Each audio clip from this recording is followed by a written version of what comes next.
मित्रों, आपने कई लोगों को देखा होगा जो सुबह स्नान करके सूर्य देव को जल अर्पित करते हैं। लेकिन क्या आपको पता है कि सुबह उठकर स्नान करके सूर्य देव को जल अर्पित करने से हमें कौन सा लाभ मिलता है? नहीं पता?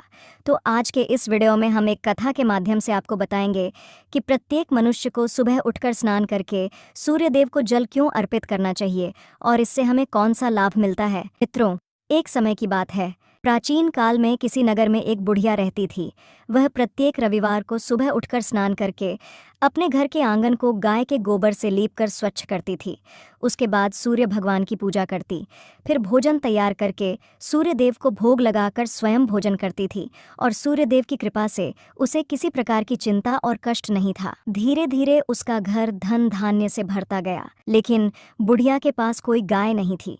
वो अपने घर को लीपने के लिए पड़ोसन की गाय का गोबर लाती थी। फिर उस बुढ़िया को खुश देखकर पड़ोसन उससे जलने लगी और अपनी गाय को घर के भीतर बांध लिया, जिस कारण रविवार को गाय गोबर नहीं मिला और बुढ़िया अपना आंगन नहीं लीप सकी। और आंगन न लीप पाने के कारण उसने ना तो भोजन बनाया, ना ही सूर्य देव को भोग लगाया और स्वयं भोजन नहीं करा। सूर्यास्त होने पर भूखी प्यासी सो गई और फिर रात्रि में सूर्य भगवान ने उसे स्वप्न में दर्शन दिए और उन्होंने भोग न लगाने का कारण पूछा तो बुढ़िया ने बहुत ही करुण स्वर में पड़ोसन द्वारा घर में गाय बांधने और गोबर न मिल पाने की बात कही। सूर्यदेव ने ये बात सुनकर कहा, माता, मैं आपके भक्ति से प्रसन्न हूँ। मेरा व्रत करने और कथा सुनने से निर्धन को धन और बांझ स्त्रियों को पुत्र की प्राप्ति होती है। इसलिए मैं आपको एक ऐसी गाय देता हूँ जो सभी इच्छाएं पूर्ण करती हैं।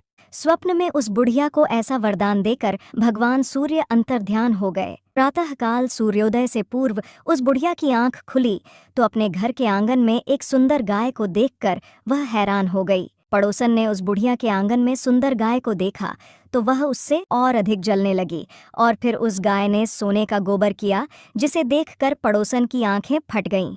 पड़ोसन ने उस बुढ़िया को आसपास न पाकर तुरंत उस गोबर को उठाया और अपने घर ले गई तथा अपनी गाय का गोबर वहां रख आई और बुढ़िया को सोने के गोबर के बारे में पता ही नहीं चला और बुढ़िया पहले की तरह भगवान सूर्यदेव व्रत करती रही और कथा सुनती रही। पड़ोसन की चालाकी देखकर एक दिन सूर्य भगवान ने तेज आंधी चलाई, जिसके कारण बुढ़िया ने गाय को घर के भीतर बांध लिया। सुबह उठकर बुढ़िया ने गाय का गोबर देखा तो उसे बहुत आश्चर्य हुआ। उस दिन के बाद बुढ़िया गाय को घर के भीतर बांधने लगी। सोने के गोबर से बुढ़िया कुछ दिनों में धनवान हो गई। अब पड़ोसन बुरी तरह जल भुनकर राख हो गई। जब उसे सोने का गोबर पाने का कोई उपाय नहीं सूझा तो वह राजा के दरबार में पहुंच गई और राजा को सारी बात बताई।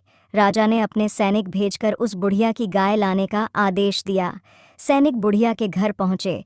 उस समय बुढ़िया सूर्य भगवान को भोग लगाकर स्वयं भोजन ग्रहण करने वाली थी। राजा के सैनिकों ने गाय को खोला और अपने साथ महल की ओर ले चले।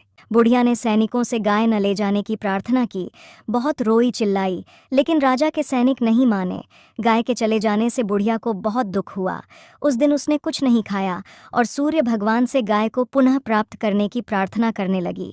दूसरी ओर राजा गाय को देखकर बहुत खुश हुआ और सैनिकों से बोला, इस सोने का गोबर करने वाली गाय को गौशाला की जगह मेरे कक्ष में बांधा जाए। सुबह जैसे ही राजा उठा, सारा महल गोबर और बदबू से भरा देखकर राजा घबरा गया। उसने सैनिकों से गंदगी साफ करने को कहा है, परंतु गोबर साफ ही नहीं हो रहा था।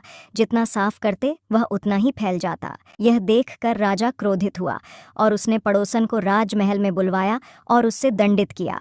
इसके बाद राजा ने तुरंत बुढ़िया को महल में बुलवाया और उससे क्षमा मांगते हुए सम्मान सहित गाय लौटा दी। तत्पश्चात राजा के महल से सारी गंदगी दूर हो गई।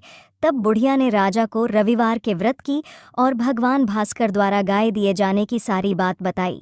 राजा ने अपने राज्य में घोषणा कराई कि सभी स्त्री पुरुष रविवार का व्रत किया करें और सुबह उठकर स्नान करके सूर्यदेव को जल अर्पित किया करें, क्योंकि ऐसा करने से सूर्यदेव प्रसन्न होते हैं। मित्रों, आपको ये कथा कैसी लगी? हमें कमेंट्स करके ज़रूर बताएं।